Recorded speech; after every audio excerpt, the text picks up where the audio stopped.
Hi, it's Lee and welcome to the Tech Economist. Sorry about the video at the moment, I'm currently traveling and do not have all my equipment with me. Also, first I could just ask a small favour for you to upvote our new startup Verbalate today at Product Hunt. The link is in the description below. It would be mostly appreciated. Thanks very much. Alright, on to the video. I was not impressed with the rumours we were hearing about Mexico getting delayed, and not just talking about a few months, but potentially years. Almost a write-off, at least for the medium term. But more concerning, that impact meant that there was no roadmap for any serious growth for Tesla. I mean that literally. We can't witness anything else Tesla are doing to grow the EV business or seeing anywhere they can expand. Okay, sure, there are two factories with a capacity that can be increased over 500,000 a year still, and battery and cell lines in excess of 100 gigawatt hours a year.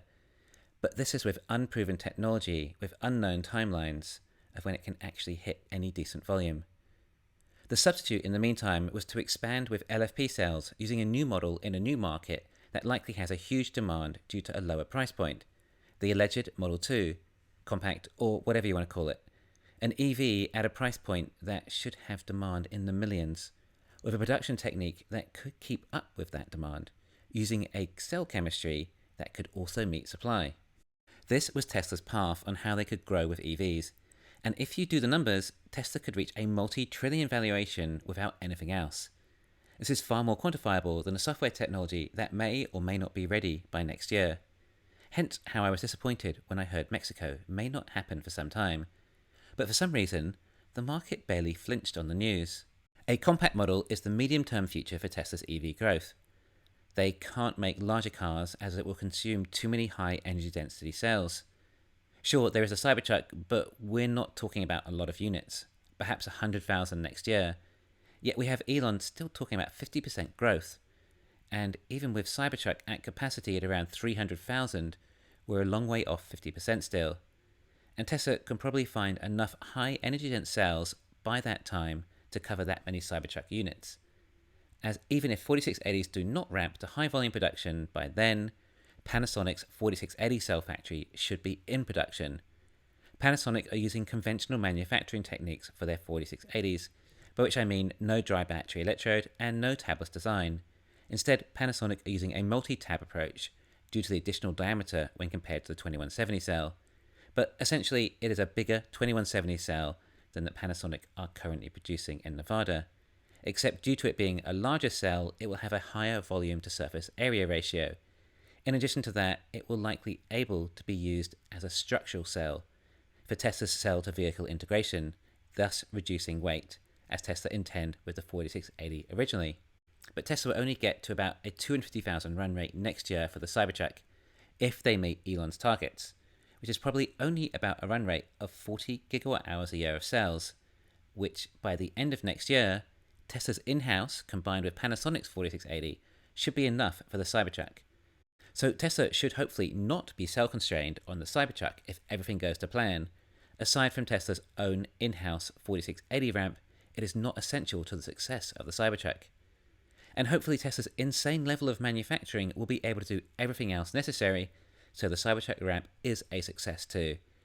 It's starting to feel too good to be true after seeing so little from Tesla for so long, considering how big they hit at one stage, and the Cybertruck being delayed so much, but it's looking like Tesla may actually pull this off. However, I don't expect any sign of Tesla also having enough energy-dense cells to make an SUV or some other large or long-range EV unless we do see 4680s ramping. And as we have had a sedan and crossover, the compact is the next vehicle segment that will be able to ramp at a large scale using LFP or non-energy-dense cells. A compact is also the most suited for a robotaxi, given how the vast majority of Uber riders are single passenger, and therefore do not need a large vehicle. It also means Tesla can make a lot more of them, and they'll use fewer cells in the battery. I mean, even if Tesla make a breakthrough with 4680s, they'd still need to design a new model for them, like an SUV, which would likely take years knowing Tesla. And first we would ramp the current factories and then the semi, i.e. the way we ramp next is the compact, and then likely a van, which might also use these LFP cells. Of course, there is too the potential we have with CATL's M3P cells, which are slightly more energy dense and will increase application potential. Maybe a coupe, minivan, or station wagon. Elon did once say Tesla would make models for every segment. The thing is, we obviously need a factory to build these vehicles. And for those of you who are saying Texas can put a Model 2 line in, then I really don't think that is likely without further expansion. Which is why it comes down to Mexico. This is where the future of Tesla EVs was next. We're also seeing more EV adoption, with EVs increasing in Europe to over 15% now. I only recently discovered this statistic, up from about 10% the same time last year. That is quite an increase. And statistics like this are really great to see. Of course, expanding further from there and around another 50% for next year does become harder, but a low-cost Tesla would certainly have a big impact. More and more consumers want EVs, but they're still expensive, and Legacy don't want to ramp up too much more, as they lose so much on each sale. And China have kind of saturated as many market segments as they could. As a result, a lot of this demand is lower cost EVs, which does show there is a market and demand for EVs if the cost is low enough. Obviously, this next model for Tesla will be a lower cost EV, with Elon saying he can get costs down by half. Europe and China will be huge markets for this lower cost Tesla as well. I don't know about the US, it's harder to say. However, the fact it is built in North America and comes with some absolutely insane subsidies, it may just be too good a value to resist for many consumers.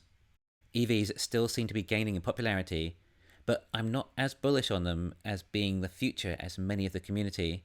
Many think ICE is going to be obsolete soon, but if soon, then why not now? Aside from if FSD is solved, which is arbitrary really when related to just EVs. Sure, an improved charging network makes a difference too, which is only getting better, but I don't think EV adoption is happening as fast as we thought when Tesla had those massive long waiting lists. Yes, there could be an S-curve adoption, but I'm not sure. It needs to be more like an S-curve production scale, which processes like dry battery electrodes would create. I think too many analysts focus on demand and EV adoption rather than supply and getting costs down. If we can increase supply with lower cost cells that could be produced faster, then manufacturing can make more EVs at lower costs, which will increase EV adoption. Sure, there is demand from consumers too, and more are turning to EVs or feeling comfortable about them. But that won't make more EVs. It would mean they're willing to pay more for an EV though. I don't think we know yet. However, the industry is clearly still growing, and Tesla is the leader of the pack. I think the demand will be supply driven too though, as in not just consumers changing their minds and wanting to move to EVs, but instead seeing models that match their lifestyles, tastes and budgets, like what the Model 2 will be. I think it is likely there'll be plenty of ICE cars selling in 2030 still. I can't see how the EV supply can get there. Even if Tesla make 20 million a year, then I don't know how Legacy can fill in the gap, as there's no sign from them being able to make affordable EVs at a profit, at least without help from Tesla, which may end up being what's necessary, especially when it comes to FSD. And no, I don't think robotaxis will be the solution either. Just because it's cheaper to use a robotaxi doesn't mean people will give up car ownership. I'm sure a lot of people would rather still have a brand new ICE car over using a robotaxi. Oh, but not everyone can afford a new ICE car. But we are talking about new car buyers, and every single one of them can literally afford a new car. Anyway, I really look forward to start seeing some progress in Mexico finally. Thanks for listening. Please hit the thumbs up and subscribe. You can follow me on Twitter and talk to me on Patreon.